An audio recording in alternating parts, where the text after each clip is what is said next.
кыска жолдор, бирок элдин баары ушул жерде жүрөт да. 1-августка чейин сурак берели. Камчыбектин түрмөсү дагы буюрса сентябрга чейин көчүп бүтөт. Бир жаркыратып коелу ошо жолду. Дагы бир борбордук көчөбүз, Байелин көчөсү.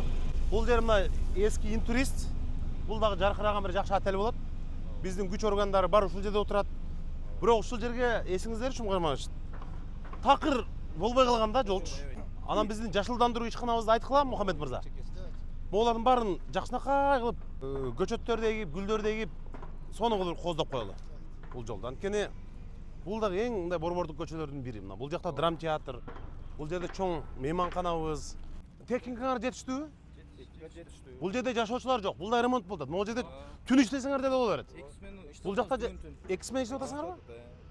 Мына эксмен иштеген норма да бул жерде. Анткени түнү салкын түшкөндө балдар келип иштей берсин. Лотокторду алмаштырдыңар. Борбордук көчөлөрүбүз жүдөп жатса, тамдыгы чыгып болбойт да. Ошон үчүн силер эксмен менен иштегениңерди уланта бергиле. 10 күндө бүтүрөсүңөрбү? 10 күндө асфальтты жасап, 1-август күнү жакшынакай кылып, пайдаланууга берип, жолду ачып коелу. Бул лотоктордун бардыгын коюп бүтүпсүңөр, Бордюрлар коюп. Бордюрлар, лотоктор. Ушул борбор, так борборубуздачы жүдөгөн көчөлөрдү калтырбашыбыз керек да.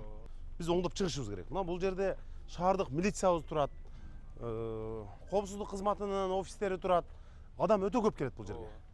Ошолорду жасап берип коюшуңуз керек да, ошолорду дагы. Отургучтарды жакшынакай кылып, бул жерлерге келишет элдерчи. Буларды көрктөндүрүп, андан кийин бул жерде биз мындай кылабыз. Камчыбектин түрмөсү бар го? Камчыбектин түрмөсү дагы буюрса сентябрга чейин көчүп бүтөт. Бул жерге дагы биздин жакшынакай планыбыз бар. Ушундай кичинекей көчөлөрдө эл көп жүрөт.